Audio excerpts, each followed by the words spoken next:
In a world that often overlooks the quiet heroes among us, there are moments when dignity and honor shine through in the most unexpected ways. Today we share the story of Henry Wallace, a veteran whose quiet defiance and unbreakable spirit reminded an entire plane, and perhaps all of us, what it truly means to stand tall. As you journey with us through this powerful tale of courage, respect, and the human spirit, let it remind you that sometimes the smallest acts can carry the greatest weight. If you believe that every story of quiet resilience deserves to be heard, don't forget to like, comment, and subscribe to our channel. Join us in keeping these voices alive, and let's honor the dignity of those who carry their courage in the quietest of ways. The morning sun cast a golden hue over the bustling streets of Atlanta, Georgia, as Henry Wallace stepped out of his modest home. At 76, his tall frame had slightly stooped, and his once brisk stride had given way to a measured pace, courtesy of a lingering injury from his service days.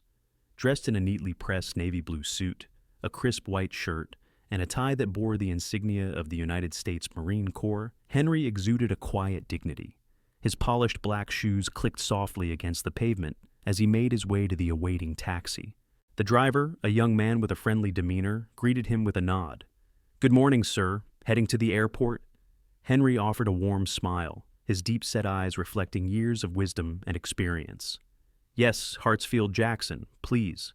As the taxi weaved through the city's morning traffic, Henry gazed out of the window, his thoughts drifting to the reason for his journey. His granddaughter, Maya, was graduating from the United States Naval Academy, a momentous occasion that filled him with immense pride. She was the first in the family to follow in his military footsteps, and he wouldn't miss this milestone for the world. Arriving at the airport, Henry thanked the driver and stepped out, his cane tapping rhythmically against the concrete. Inside, the terminal buzzed with activity, travelers hurrying to their gates, announcements echoing overhead, and the aroma of freshly brewed coffee wafting through the air. He made his way to the check-in counter, where a courteous agent assisted him with his boarding pass and directed him to the security checkpoint. Navigating through security with practiced ease, Henry soon found himself at the gate, where he settled into a seat near the window. He glanced at his watch. There was ample time before boarding. Reaching into his leather satchel, he retrieved a worn photograph of Maya in her uniform, her smile radiating confidence and determination. A sense of fulfillment washed over him as he reflected on her achievements. The boarding announcement interrupted his reverie. He rose, collected his belongings, and joined the line of passengers. As he stepped onto the jet bridge, the flight attendant greeted him with a cheerful smile. "Welcome aboard, Mr. Wallace." He nodded appreciatively and proceeded to his seat. In a 14C, an aisle seat he had specifically chosen for the extra legroom, essential for his injured knee. Settling in, Henry adjusted his seatbelt and placed his cane within easy reach. The cabin filled with the hum of conversations and the rustling of carry-on bags being stowed. Just as he began to relax, a flight attendant approached him. "Excuse me, sir," she began, her tone polite yet firm. "We have a family that needs to sit together, and your seat is part of the only available block. Would you mind relocating to seat 32B? Henry looked up, a hint of surprise in his eyes. "I'm sorry, but I chose this seat due to a service-related injury. The legroom here is necessary for my comfort." The attendant's expression remained unchanged. "I understand, sir, but we need to accommodate the family. Your cooperation would be greatly appreciated." He hesitated, weighing his options. The thought of enduring the flight in a cramped middle seat was daunting, but he also empathized with the family's desire to sit together. After a moment, he sighed and nodded. "Very well." Gathering his belongings, Henry made his way to seat 32B, located near the rear of the plane. As he settled into the narrow seat between two strangers, discomfort set in almost immediately. His knee throbbed, and the limited space offered little relief. He closed his eyes, attempting to find solace amidst the physical strain. Unbeknownst to him, a fellow passenger, Angela Green, had observed the entire exchange. Moved by the situation, she discreetly sent a message to a contact within the airline's customer service department, detailing the incident and expressing concern over the treatment of a veteran. As the plane prepared for departure, the message reached the cockpit, where Captain Mark Jefferson, a former Air Force pilot, reviewed the details.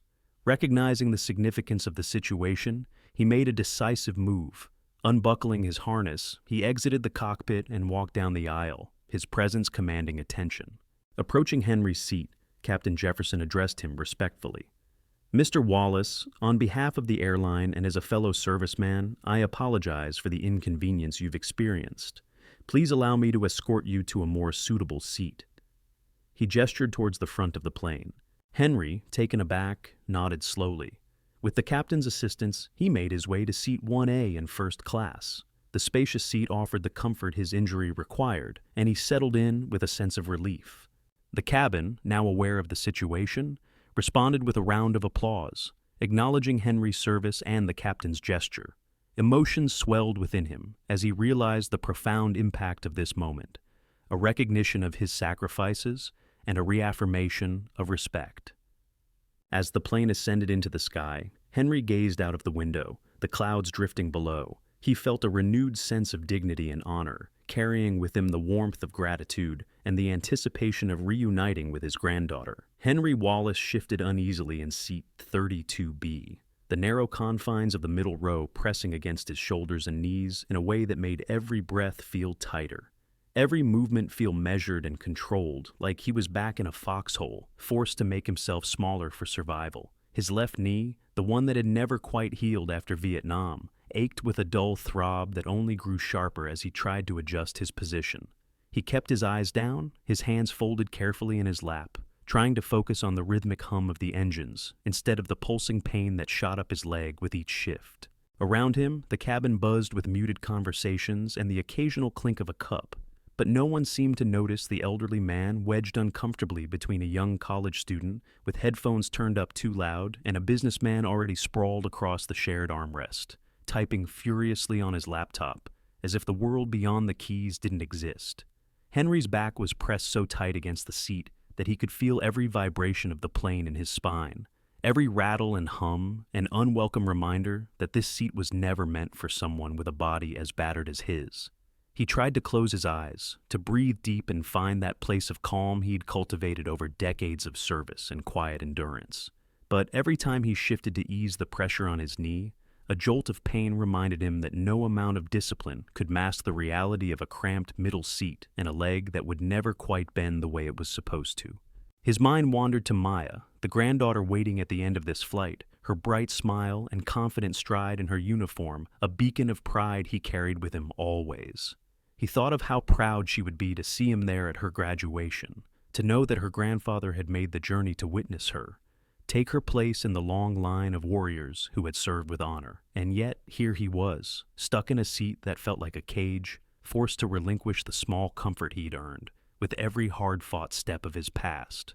The young man beside him didn't look up once, lost in a movie playing on his phone, oblivious to the slight tremor in Henry's hands as he shifted again, trying to find an angle that wouldn't send another sharp spike of pain shooting up his leg. The businessman on the other side didn't offer a glance, his elbow digging into Henry's ribs like a silent claim to the space that should have been shared. And so Henry did what he'd always done. He endured. He let the pain wash over him like a wave, breathing through it, eyes fixed on the seatback in front of him, where a flickering light from the overhead console blinked with quiet indifference. He thought of the years he'd spent in silence, of the nights spent listening to the rain against the roof of his small home in Atlanta, each drop a memory of gunfire and jungle heat, of friends lost and promises kept. He thought of the medals in the drawer he never showed anyone, of the photographs he kept tucked away because some stories were too heavy to share, and he thought of how, even now, he would have stayed in that seat for the whole flight, would have endured the pain and the indignity if it meant not causing a scene, not being a burden to anyone else. But someone had been watching. 3 rows ahead, Angela Green sat with her phone still in her hand, her eyes flicking back to the quiet veteran in the middle seat. She'd seen the look in his eyes when the flight attendant had asked him to move, had seen the way he'd hesitated, the way he'd searched for some small measure of respect in a world that too often overlooked those who had given everything. She'd watched as he walked down the aisle, each step measured and careful, each movement a testament to a lifetime of endurance. And now she couldn't shake the image of him there, shoulders drawn in, head bowed in that cramped seat. A man who had once faced down enemies in a foreign land, now forced to surrender to the thoughtless demands of convenience. Her fingers hovered over the screen of her phone, her message already sent, her heart pounding in her chest as she wondered if it would make a difference, if the small act of reaching out could change the course of a flight, of a moment, of a man's quiet dignity. The flight attendants moved down the aisle, checking overhead bins and seatbelts, their practiced smiles in place, their eyes sliding over Henry without pause. No apology, no acknowledgement, just another passenger in a too small seat. Another old man with a bad leg who didn't matter in the rush of schedules and demands. Angela felt a slow burn in her chest, a quiet fury that tightened her throat and made her pulse race. She didn't know this man, didn't know the stories written in the lines of his face or the scars hidden beneath his neatly pressed suit. But she knew enough to see the injustice in the way he had been treated, the way he had been asked to give up the small comfort he had earned and paid for because it was easier for everyone else. And so, she watched. She watched as Henry shifted again, his fingers curling around the worn edge of the armrest, as if he could will the pain to silence. She watched as the young man beside him turned up the volume on his headphones, the tinny echo of music a wall between them. She watched as the businessman tapped away, oblivious to the quiet suffering pressed against his side. And she waited. She waited because sometimes that was all you could do, bear witness and hope that somewhere, someone else would see what you saw. The engines hummed louder as the plane taxied to the runway, the safety briefing droning in the background like a ritual recited without thought. Henry sat still, his breath steady, his eyes fixed on nothing and everything at once. He had learned long ago how to wait, how to endure, and so he did, even now, in the too small seat of a plane that felt like it had forgotten what it meant to honor a man who had given so much. Angela Green watched from 3 rows ahead, her fingers resting on her phone screen as the engines roared to life and the cabin lights dimmed for takeoff. She had never served, had never worn a uniform, or felt the weight of another's life in her hands. But she had grown up listening to her grandfather's stories, the quiet ones told in the hush of late nights and early dawns. She recognized that look in Henry Wallace's eyes, the quiet resignation that only comes from someone who has seen too much and survived it all. She shifted in her seat, her blazer tight across her shoulders, the hum of the cabin around her as steady as a heartbeat. She had sent her message to her contact at the airline, a friend in customer relations who had once told her, "We're supposed to make things right, not just keep things running." She hoped that was still true. The flight attendants moved down the aisle with practiced efficiency, checking seatbelts and overhead compartments. No one looked twice at the man in 32B. No one saw the way his shoulders hunched forward, or the way his fingers flexed on his knee, trying to will the pain away. Angela's throat tightened. She thought of her grandfather's stories, of how he had come home from war with a limp that never quite went away, of how he had once told her that the hardest part wasn't the fighting, it was being forgotten. She swallowed hard, her eyes flicking to Henry's bent head, to the way he seemed to shrink into the small space of his seat. The engines surged and the plane lifted off the ground, a smooth ascent that belied the turbulence inside her chest. She didn't know what would happen next, didn't know if her message would be read or if it would be ignored like so many small acts of kindness in a world that moved too fast. But she hoped. She hoped because she had seen enough to know that hope was sometimes all you had. As the plane reached cruising altitude, the seatbelt sign chimed off, and the cabin settled into the low murmur of conversations and clattering ice in plastic cups. Angela didn't move. She kept her eyes on the back of Henry's head, her heart a steady drumbeat in her chest. In the cockpit, Captain Mark Jefferson reviewed the flight plan, his hands moving with the ease of years spent in the sky. He was a man who believed in precision, in the weight of responsibility that came with every mile traveled at 30,000 feet. When the message came through, passenger Henry Wallace, veteran, forced to move from medically necessary seat. He paused, his hand hovering over the throttle. The name resonated with something deep inside him, a recognition not of the man, but of the sacrifice behind the title. He looked at the name again. Henry Wallace, 76, USMC, a fellow serviceman, a man who had paid his dues in blood and time and memory. Captain Jefferson's jaw tightened. He knew what it meant to carry that weight, knew the quiet pride that came with the uniform and the scars that no one else could see. He looked out over the cabin through the narrow window of the cockpit door, the rows of seats a silent testament to the choices people made every day, choices about comfort, about kindness, about doing what was right when no one else was watching. He turned to his co-pilot, his voice low but firm. "Hold position," he said. "I'll be back in 3." The co-pilot blinked, surprised, but didn't argue. Captain Jefferson unbuckled his harness and stepped into the narrow aisle behind the cockpit, his presence a quiet ripple that spread down the cabin as he moved forward. Passengers looked up from their screens, conversations faltering as they watched him walk, each step measured and deliberate. He didn't hurry. He didn't need to. His calm was its own kind of power, a steady reminder that some things were worth pausing for, even at 30,000 feet. Angela's breath caught as she saw him approach, the gold stripes on his shoulders catching the dim light of the cabin, his face set in a calm that was both gentle and unyielding. He stopped beside Henry's seat and inclined his head, his voice low and respectful. "Mr. Wallace," he said, the words carrying just enough weight to still the cabin around them.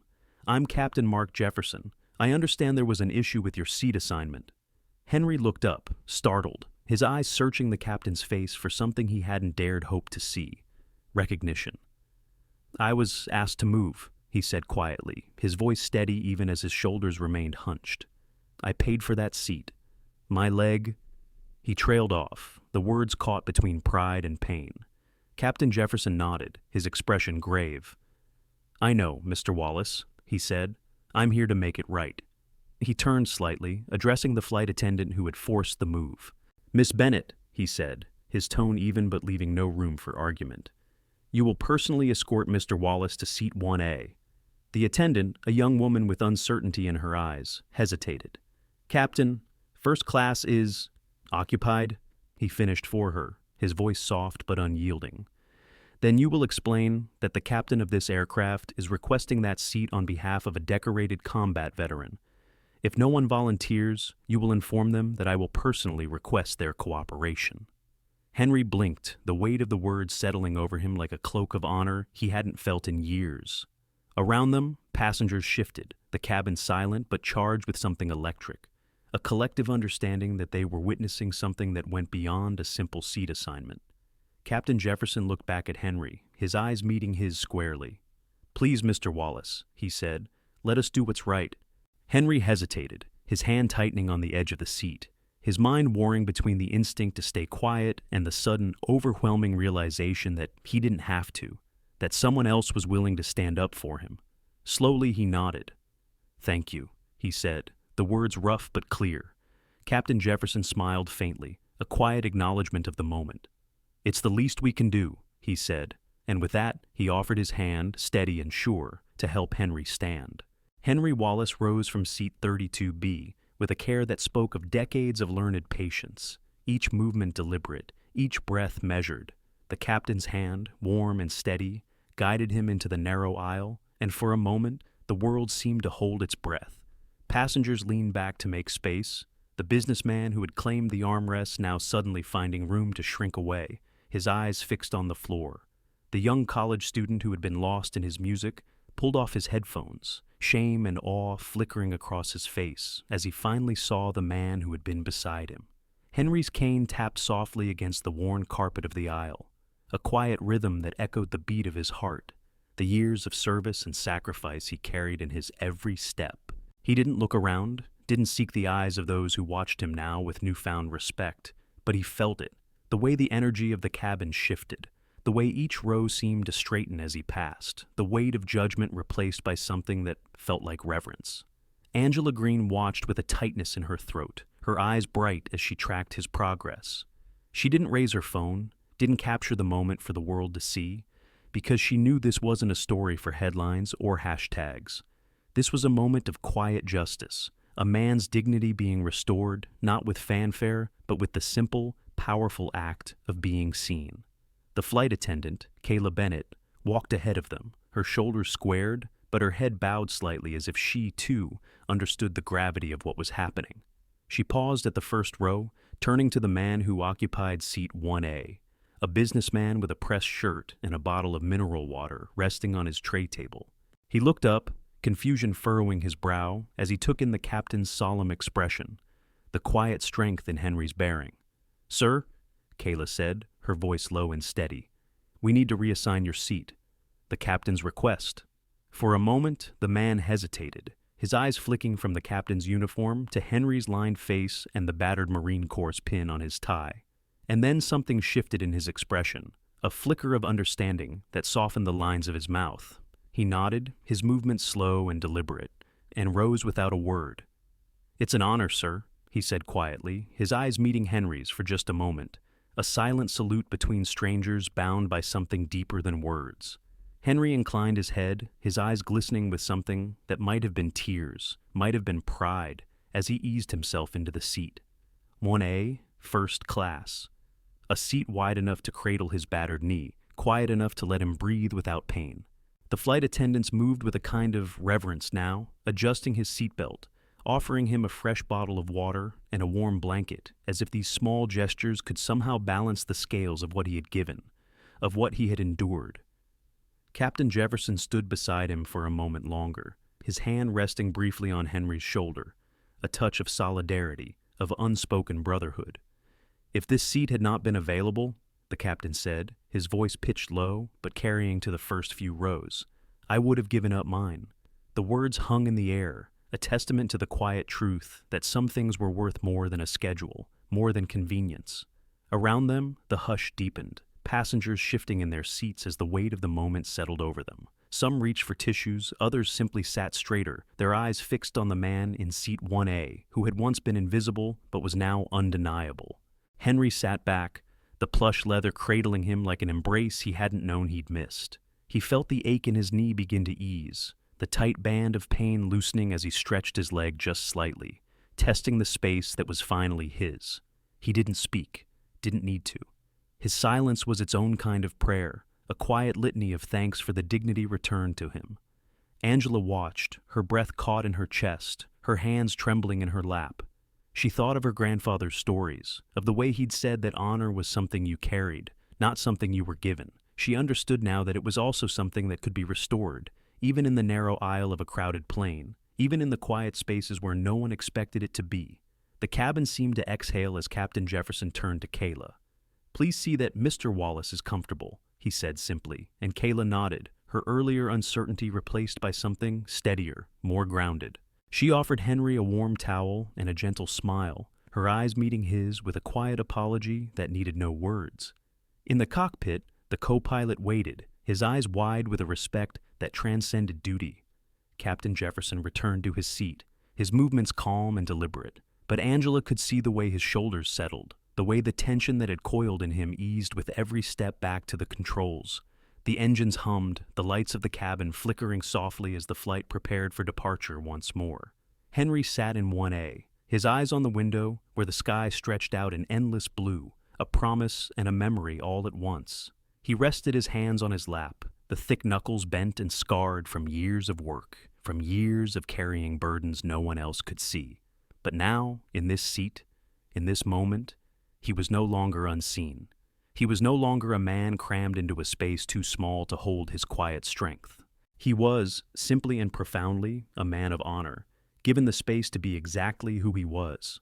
As the engine surged and the plane lifted into the air, Angela let out a breath she hadn't realized she'd been holding. She watched the way Henry's shoulders eased, the way the lines of strain in his face softened, and she knew that this was more than a seat on a flight. It was a return to something that had never really left him. It was a testament that even in a world that too often forgot, there were still those who remembered, those who stood up, those who understood that sometimes the smallest act of justice could carry the weight of a lifetime. As the plane leveled out at cruising altitude, the muted hum of the engines became a gentle backdrop to the steady thrum of Henry's heartbeat. In the calm of the cabin, he let his head rest against the headrest, feeling the unfamiliar softness of the first-class seat cradle him in a way he hadn't known he needed. The pain in his knee ebbed slightly, the relief of the extra space a small mercy he hadn't expected, but welcomed with a quiet, grateful sigh. Around him, the cabin crew moved with a subtle deference, their voices softer, their gestures more measured, as if they too understood that this moment was not just about comfort, it was about something older, deeper, a respect that transcended the sterile routine of travel. Henry closed his eyes, not to sleep, but to feel the weight of this moment settle into his bones, the way the hush of the cabin seemed to cradle him in a cocoon of dignity and calm. He thought of Maya, of the bright future ahead of her, and the way her eyes had sparkled with excitement the last time they'd spoken. He thought of how proud she would be to see him here, to know that even in the quiet battlefields of everyday life, he was still fighting to hold his head high. The flight attendants offered him a cup of warm coffee, their hands steady and gentle, their eyes meeting his with a quiet respect that needed no words. He accepted it with a nod, wrapping his fingers around the cup and letting the heat seep into his palms, grounding him in the present, in the small comforts of kindness. Across the aisle, Angela watched, her breath catching in her chest at the way the cabin had transformed around this man who had once been overlooked. She could see the way the passengers stole glances at Henry now, not out of curiosity, but out of something closer to reverence. The young man who had once ignored him in 32B now sat straighter, his eyes fixed on the back of Henry's head, as if he were seeing something he'd never noticed before. Even the businessman who had once claimed the armrest had shifted, his posture softer, his expression thoughtful, as if he understood that some gestures carried a weight that couldn't be measured in miles or minutes. In the cockpit, Captain Jefferson adjusted the controls with practiced ease, his thoughts lingering on the moment he had walked down the aisle, the way Henry had looked up at him with quiet surprise, and the way the cabin had held its breath as he saluted. He knew that this was why he flew, not for the miles or the titles or the endless itineraries, but for the moments when he could stand up and say, "This matters." He glanced at the name on his passenger list again, Henry Wallace, and felt a swell of pride, not just in the man in seat 1A, but in the quiet truth that some things were worth the effort. As the plane soared above the clouds, Henry let his gaze drift to the window, the endless expanse of blue stretching out like a promise, the sunlight painting the sky in soft, forgiving hues. He thought of the years he had spent in silence, of the medals that sat in a drawer in his modest home, each one a testament to battles fought and friends lost. He thought of the nights when he had lain awake, the echoes of the past as sharp as the ache in his knee, and how even in those moments of darkness, he had never let himself believe that his sacrifices had been in vain. Here, in this seat, in this small act of justice, he felt something shift inside him, a quiet affirmation that the world had not forgotten him after all. The seatbelt light flickered on as the plane hit a patch of gentle turbulence, but Henry didn't flinch. He sat steady, his hands folded over the soft blanket the flight attendant had tucked around him, his eyes clear and untroubled. He had faced far worse than a few bumps in the sky. Angela watched as he reached up to adjust the small reading light above him, his movements slow but deliberate, each gesture a quiet testament to a life lived with dignity. She saw the way the light caught the lines of his face, the deep furrows carved by time and experience, and she thought of how easy it would have been to miss this moment if she hadn't been paying attention. If she hadn't understood that sometimes the smallest stories carried the deepest truths.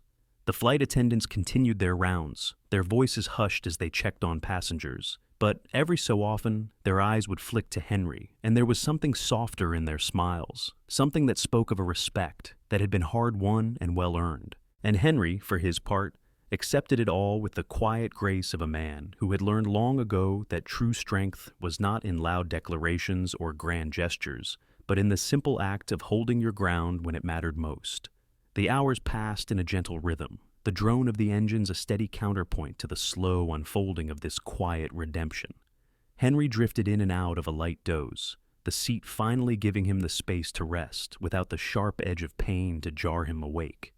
When he woke, the sun was high above the clouds, and the flight attendant was there with a warm smile and a soft-spoken offer of lunch. He accepted with a nod, his voice low and steady, and as he ate, he felt the simple pleasure of the moment. A meal served with care, a seat that allowed him to stretch his leg just enough to keep the pain at bay, a quiet understanding that he was seen and valued and honored. Across the cabin, Angela sat back in her seat, her heart still thrumming with the weight of what she had witnessed. She didn't need to take a photo or write a post to know that this moment would stay with her long after the plane touched down. It was enough to have been there, to have seen the way the world could bend toward justice when someone was brave enough to speak up, to stand up, to do what was right. And as the plane continued its journey eastward, Henry Wallace sat in seat 1A, his head held high, his eyes bright with something that felt like hope. The turbulence of the earlier flight, the cramped seat that had stolen his comfort and his dignity, felt like a distant memory now, replaced by the quiet surety that he was not alone, that the sacrifices he had made still mattered in a world that too often rushed past them. He sipped his coffee slowly, savoring the warmth of it, and let his thoughts drift to the moment when he would see Maya's face at the gate, the way her eyes would light up when she saw him, the way she would stand a little taller, knowing that her grandfather had come to see her, take her place in the long line of those who had served. And he knew, in that quiet space above the clouds, that he was exactly where he was meant to be. The hours ticked by as the plane arced gracefully eastward, a quiet journey marked by the soft whispers of the flight attendants and the muted laughter of families traveling together. Henry Wallace sat in seat 1A, the soft leather cushioning his old bones in a way that felt almost luxurious, a comfort he had not dared to expect, but embraced with a humble gratitude that made his weathered face soften every time the flight attendant offered him another cup of water or a warm smile. He didn't need much, he never had. But this simple recognition of his worth was a balm to the part of him that had grown used to the world's indifference. As he shifted slightly to stretch his left leg, he caught the eye of the man who had once occupied seat 1A. The man was seated just a few rows back now, and when their gazes met, he lifted his hand to his chest in a silent salute, his eyes conveying what words could not: respect, understanding, and the quiet acknowledgement of a debt repaid not in money, but in dignity. Henry inclined his head, his eyes crinkling at the corners as he gave the man a small, respectful nod. Around him, the cabin seemed to hum with a quiet energy, the passengers more subdued, more thoughtful, as if the story of what had happened in these narrow aisles had already begun to weave itself into the very air they breathed. Angela watched it all unfold, her heart swelling with something that felt like relief and triumph and a quiet, aching pride. She had done what she could, sent a single message into the world and hoped that it would find the right ears. And it had.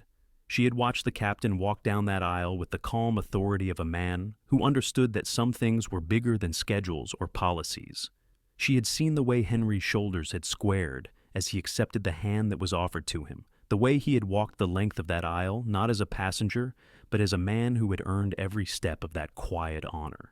In the cockpit, Captain Mark Jefferson monitored the instruments with a practiced eye, but every so often his thoughts would drift to the man in seat 1A, to the quiet dignity of Henry's acceptance and the weight of responsibility that had rested on his own shoulders the moment he decided to step out of the cockpit and into the cabin. He knew that this was why he flew, why he wore the uniform not just in the skies, but in his heart, to protect, to serve, and to stand for those who had already given so much. As the flight continued, small gestures rippled through the cabin. A young mother with a baby on her hip paused as she passed Henry's seat on her way to the lavatory, her eyes meeting his with a soft, grateful smile that needed no explanation. A teenage boy in the row across the aisle sat a little straighter, his earbuds out for the first time in the flight, his gaze steady on the man who had once been invisible to him. And Henry, for his part, received it all with the quiet humility of a man who had long since stopped expecting the world to notice him. He sipped his coffee slowly, the heat of it a small comfort in the cool, recycled air of the cabin, and let his mind drift to memories that were as sharp and clear as the lines of the horizon beyond the window. He remembered the jungle, the humid air that clung to his skin like a second uniform, the sharp crack of gunfire in the night, and the way his heart had pounded in his chest as he pulled a wounded friend to safety. He remembered the weight of the pack on his back, the endless march of duty, and the quiet moments of camaraderie that had kept him going when everything else seemed to blur into green and brown and red. He remembered it all, and he carried it with him even now, in the hush of the cabin where strangers had become witnesses to a small act of justice. The plane banked slightly as it adjusted course, the sunlight shifting across the cabin in slanting beams that caught the edges of Henry's hair, the silver in it glinting like a quiet testament to the years he had survived. He didn't speak much, didn't feel the need to fill the silence with stories that were his alone to carry. But in the soft set of his mouth and the quiet steadiness of his gaze, there was a lifetime of truths that needed no words. Angela sat with her hands folded in her lap, her phone dark and silent now, her mind replaying the moment when Captain Jefferson had paused at Henry's side and offered him not just a seat, but a return to the dignity he had always deserved. She knew that this was why she had sent that message, why she had refused to look away, because some moments were too important to let slip by, unnoticed, too sacred to leave unspoken. And so, she watched And she remembered, and she carried that memory with her, like a promise. As the hours slipped past, the gentle murmur of the engines a steady heartbeat beneath their feet, Henry closed his eyes and let himself rest. For the first time in a long time, he felt the weight of the years settle around him, not as a burden, but as a cloak of quiet pride, a testament to a life lived with honor and a journey that was still unfolding, even here, even now, high above the world he had spent a lifetime defending. The seat was soft beneath him, the cabin hushed and reverent, and in the stillness, Henry Wallace allowed himself a small, contented smile. He had not asked for this moment, had not expected it, but he accepted it with the quiet grace of a man who understood that dignity was not something you demanded. It was something you carried with you, and something the world owed you in return. And in that small, perfect space above the clouds, he knew that he had been seen. That was enough. As the hours slipped by and the gentle hum of the engines filled the cabin like a distant lullaby, Henry Wallace let his head lean back, his eyes half closed against the soft light that filtered through the window. Each breath he took was deep and measured, a slow drawing in of air that spoke of a body long trained to find calm even in the smallest of spaces. In seat 1A, he was no longer a burden forced into a cramped seat. He was a man who had been recognized, his sacrifices honored in a way he had not expected, but welcomed with the quiet dignity that had always been his. The memories drifted in and out of his mind, flickering images that carried the weight of decades. He saw the faces of men he had fought beside, their laughter echoing in humid nights spent under the weight of an endless sky, their silences louder than any words in the jungles of Vietnam. He saw the glint of moonlight on water, the hush of dawn before the crack of gunfire split the air, the quiet prayers spoken in the darkness by boys who had not yet learned how to grow old. And he remembered the heat of the moment when his knee had shattered under the weight of a firefight, the sudden snap of bone that changed the course of his life in an instant. That pain had never truly left him, a quiet companion that had walked beside him in every step of every day since. But here, now, it was different. In seat 1A, with the captain's salute still echoing in his mind and the hush of the cabin around him, that old pain was tempered by something else, by the simple, profound truth that someone had seen him, not as an inconvenience, but as a man who had carried his country's burdens on his back and never once asked for anything in return. Across the aisle, Angela watched with a quiet intensity, her breath catching in her chest as she saw the way Henry's face softened in repose, the deep lines of weariness around his eyes easing in the gentle light. She thought of how easy it would have been to miss this moment if she had not chosen to see it, to speak up when the world around them seemed content to stay silent. She had never worn a uniform, had never felt the weight of duty in the way Henry had, but she understood now that there were many ways to serve. Some carried rifles, others carried the stories of those who did, refusing to let them be forgotten. And in that understanding, she found a quiet pride of her own. The businessman who had once claimed the armrest in 32B sat with his hands folded now, his phone dark in his lap, as he stared at the back of Henry's head, a thoughtful furrow between his brows. He looked like a man seeing something he had never noticed before, a reminder that comfort, convenience, and status meant little in the face of quiet sacrifice. The flight attendants moved softly around the cabin, their voices pitched low and respectful as they offered drinks and checked seatbelts. But there was a new gentleness in their manner now, a hush that spoke of an unspoken understanding that some passengers carried more than just bags onto these flights. Some carried the weight of history itself. In the cockpit, Captain Mark Jefferson guided the plane along its course, his hands steady on the controls as he glanced at the instrument panel. But his thoughts were not on the miles ahead or the numbers on the dials. They were on the man in seat 1A and the quiet power of a simple salute that had reminded everyone on this flight what it meant to stand for something. He had seen many things in his years of flying, storms that battered the wings, turbulence that rattled every soul on board, but he had never seen a silence as profound as the one that had fallen over the cabin when he raised his hand in salute. It was a silence that spoke of honor, of shared humanity, of the quiet, enduring bond between those who had served and those who would never truly understand, but could still choose to respect.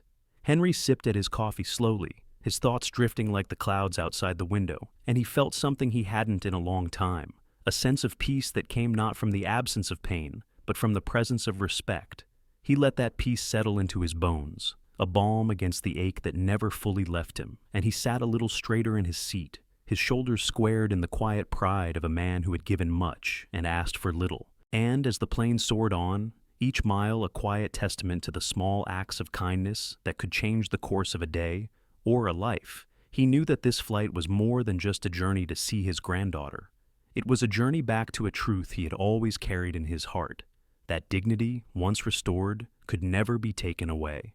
Angela leaned back in her seat, her heart full and her mind clear, and she knew that when the plane landed and they all stepped out into the bright light of a new day, she would carry this story with her always.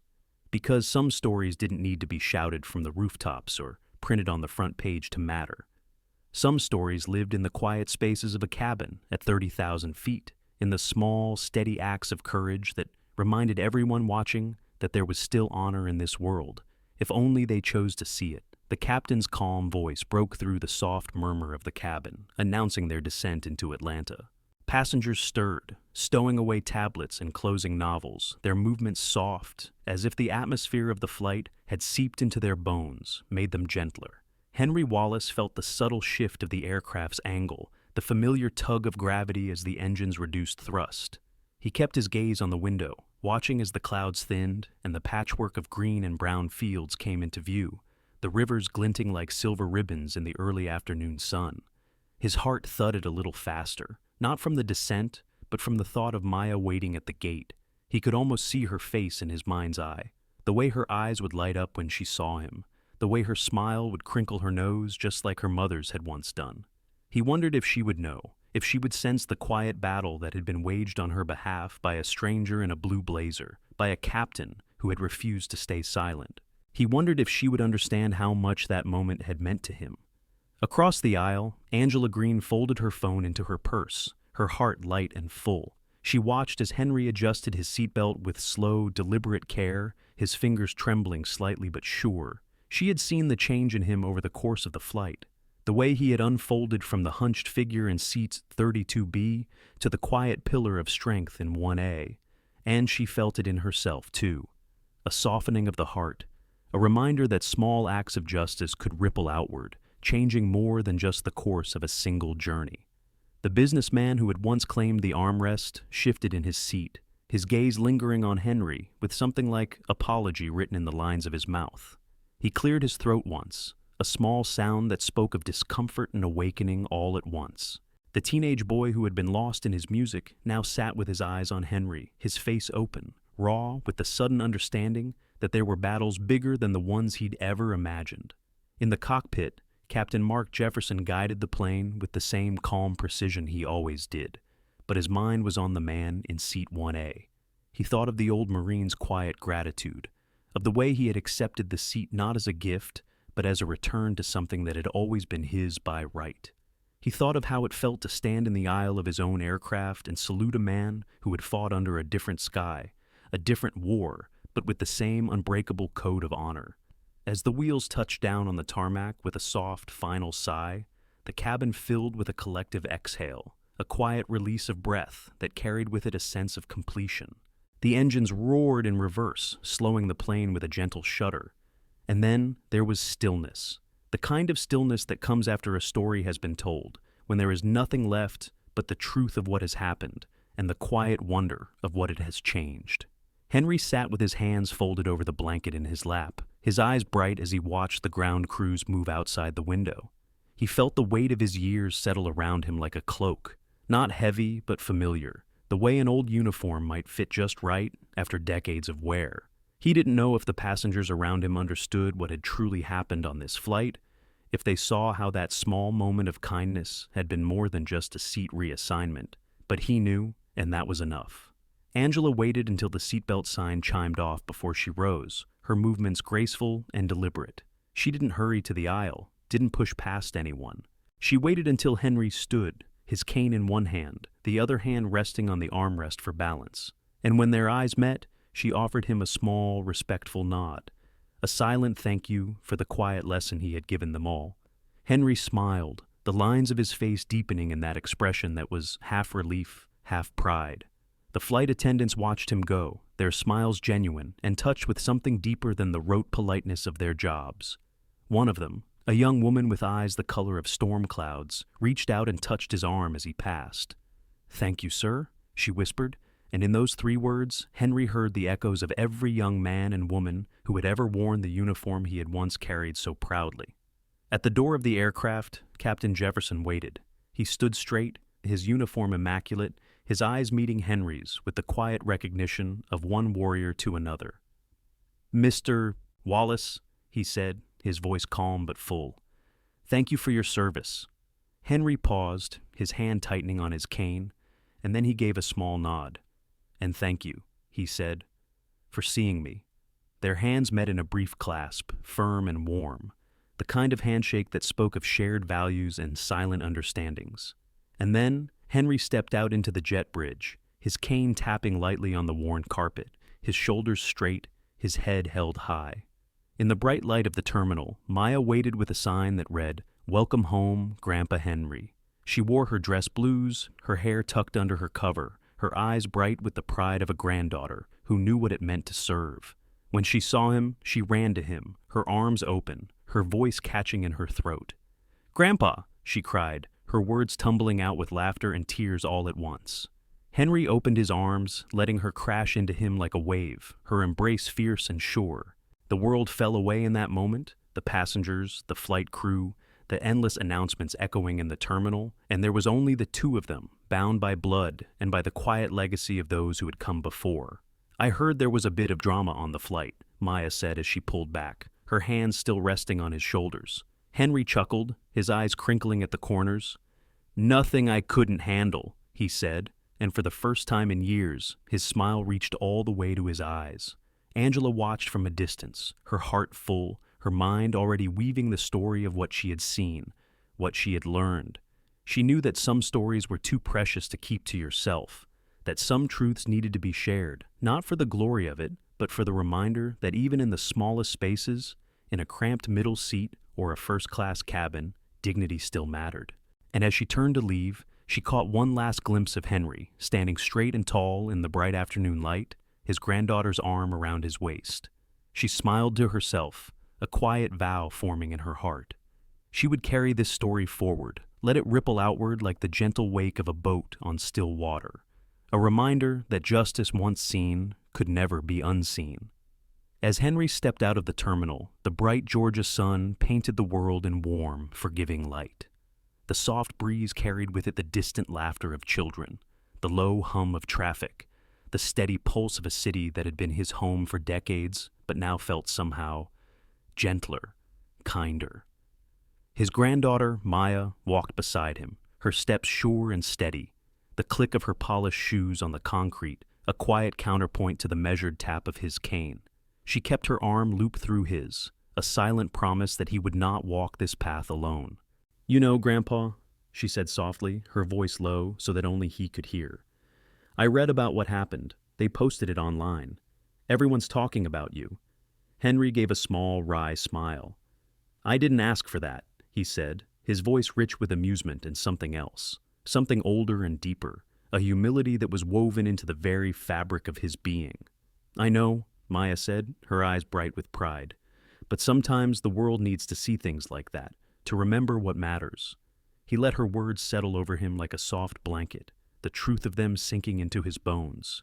He had spent a lifetime living in the quiet spaces of the world, never seeking attention, never demanding respect, and yet, in the simple act of standing his ground, of refusing to be diminished, he had become a reminder, a living testament to the dignity that every person carried within them, no matter how the world tried to take it away. They reached the car, a battered old sedan that Henry had kept running for years, with the same quiet dedication he had given to everything in his life. Maya opened the door for him, her movements crisp and respectful, and he eased himself into the seat with a small sigh of relief as the pain in his knee ebbed in the soft cradle of the worn upholstery.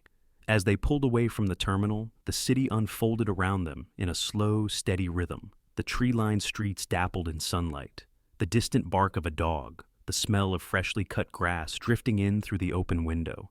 Henry let the breeze brush against his face, the warmth of it a quiet benediction. "Tell me about school," he said, his voice light but threaded through with genuine curiosity.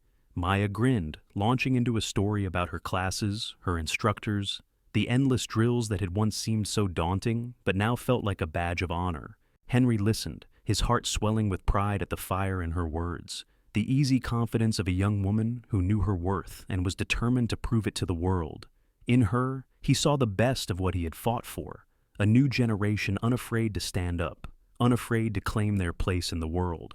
As she spoke, Henry's mind drifted back to the plane, to the way the cabin had fallen silent when Captain Jefferson had raised his hand in salute.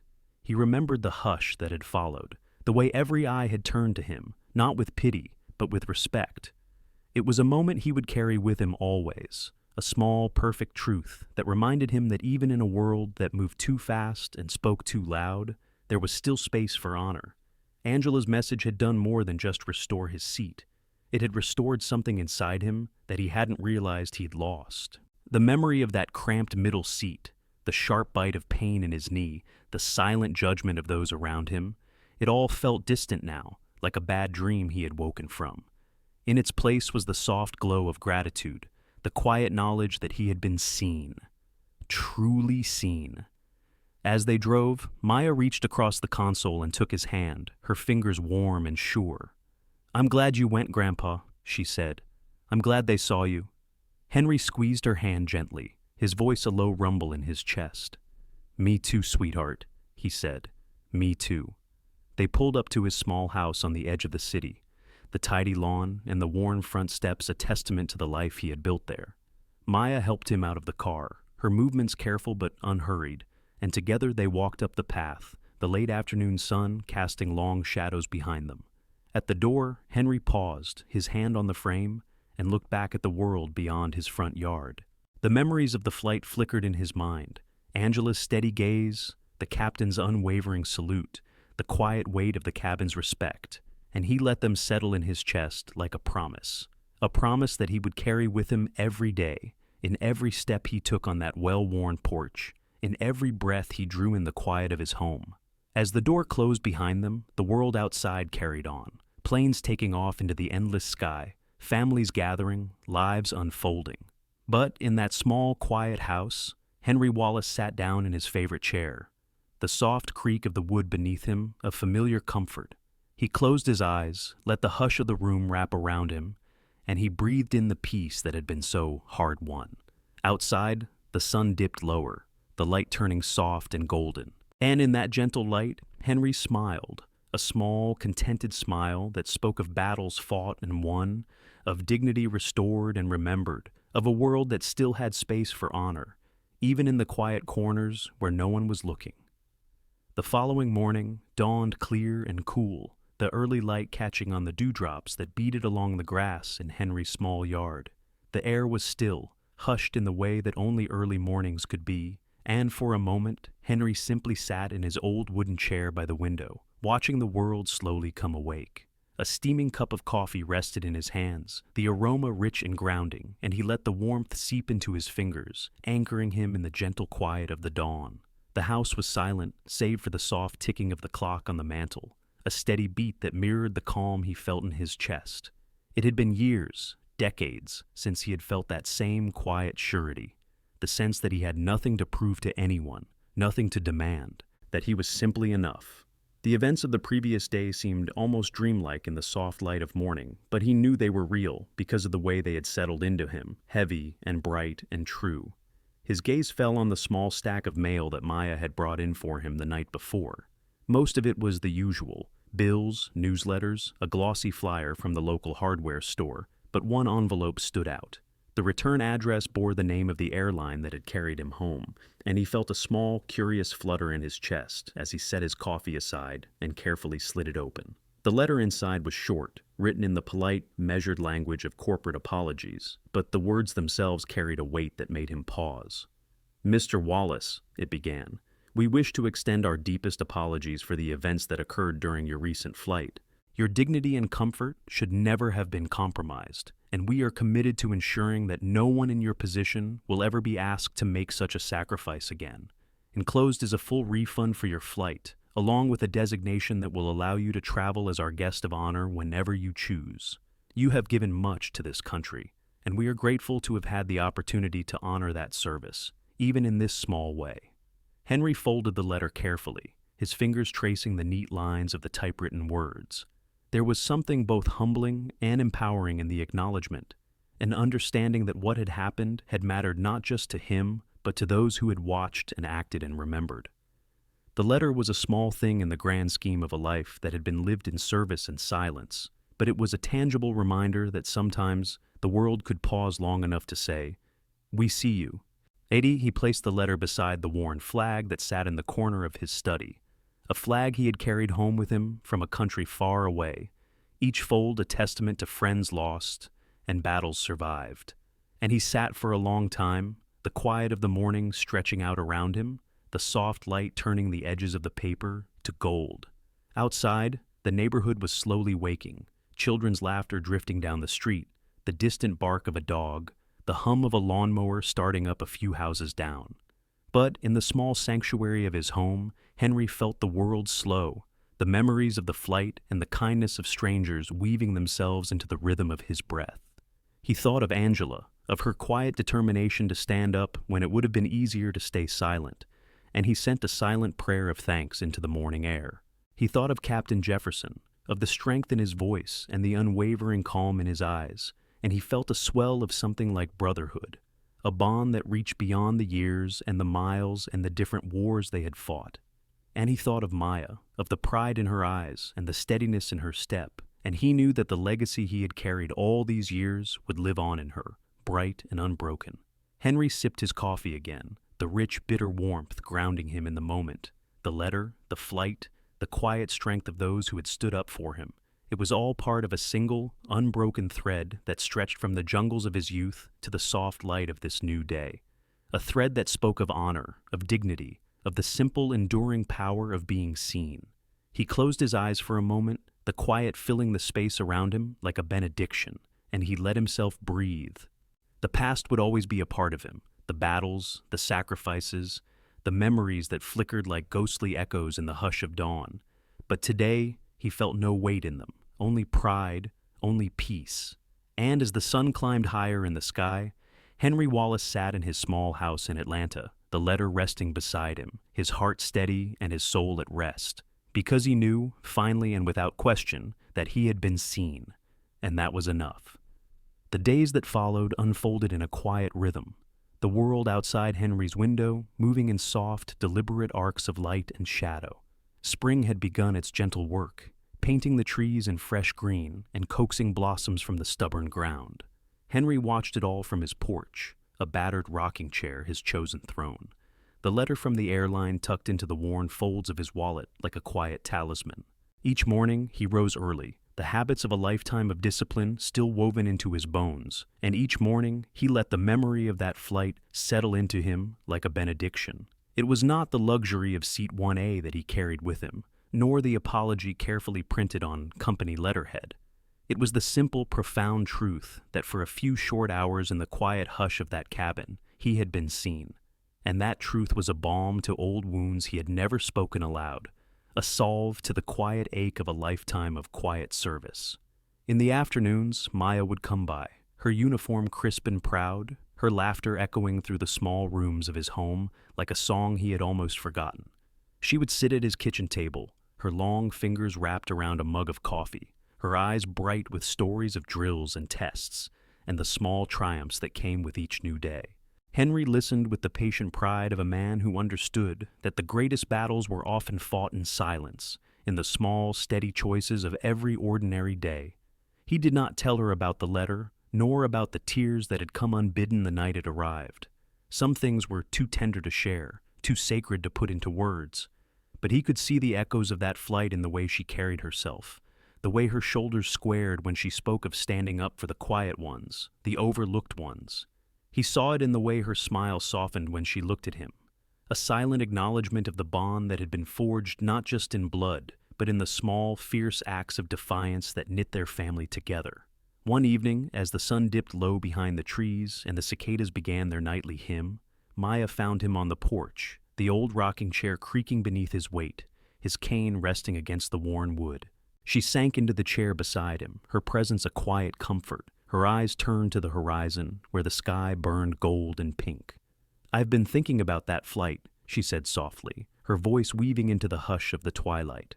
"About how sometimes it takes just one person to change everything." Henry turned to her, the lines of his face etched deep with the years, but his eyes warm and steady. "It does," he said simply. "Sometimes it's one person who decides that what's right is worth standing for. That's all it takes." Maya nodded, her lips pressed into a thoughtful line, and then she reached out and took his hand in hers, her fingers warm and sure. "I want to be that person," she said, "for my crew, for the people who can't speak up for themselves." Henry squeezed her hand gently, the quiet pride in his chest blooming like the spring flowers in his yard. "You already are," he said, and in that simple exchange, in the hush of a porch at twilight, a legacy was passed down.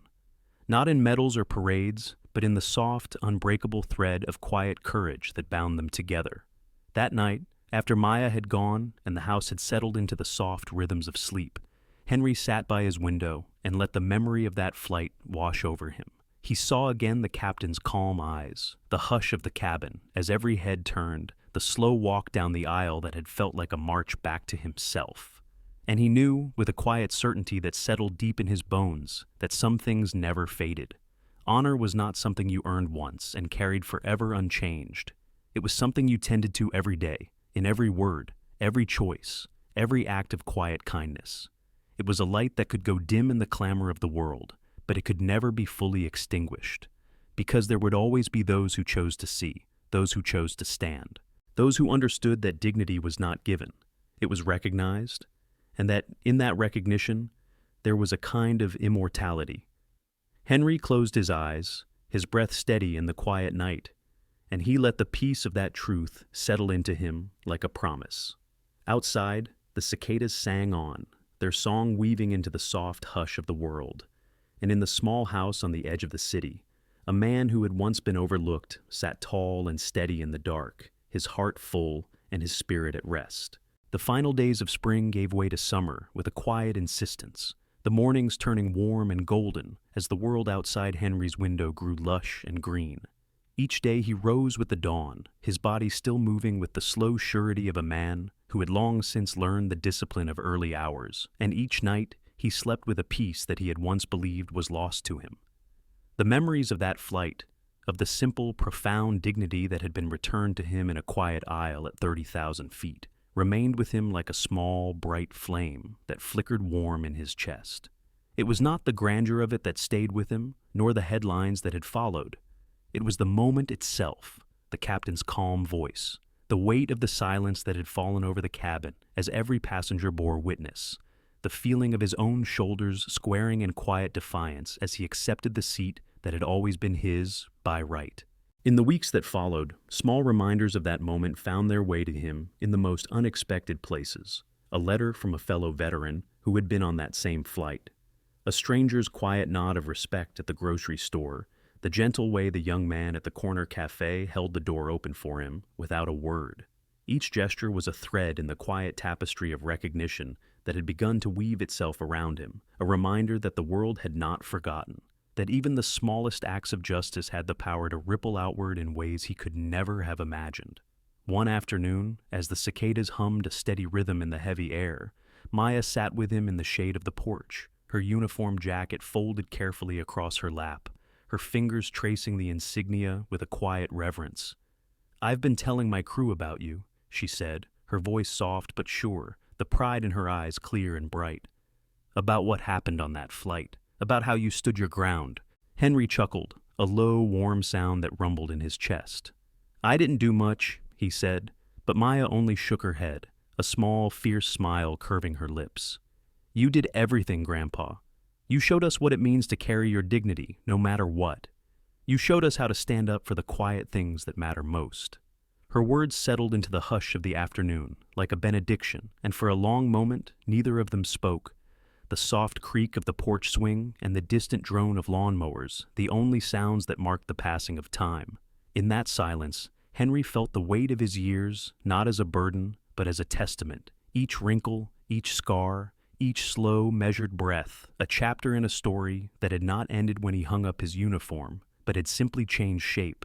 That night, as the sun sank low and the fireflies began their quiet dance in the long grass, Henry took out the letter from the airline one last time.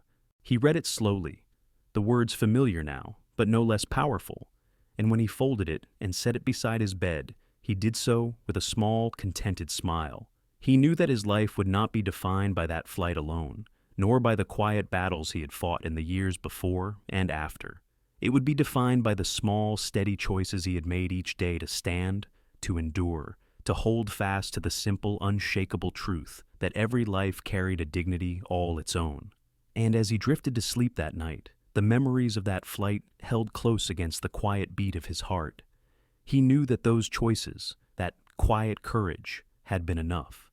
In the morning, he would wake to the soft light of dawn, to the gentle hum of the world outside his window, and he would rise again with the slow, steady grace of a man who had seen much and survived more. He would greet the day with a calm that came not from the absence of struggle, but from the quiet certainty that dignity, once seen, could never be taken away. And in the soft hush of his small house in Atlanta, Henry Wallace would carry on, his legacy written not in medals or headlines, but in the quiet, unbreakable thread of honor that wove itself through every step he took, every breath he drew, every gentle word he spoke. Because in the end, that was what mattered most. Not the noise of the world, but the quiet strength of a life lived in quiet defiance of the darkness, a life that had been seen and honored and remembered. And that was enough.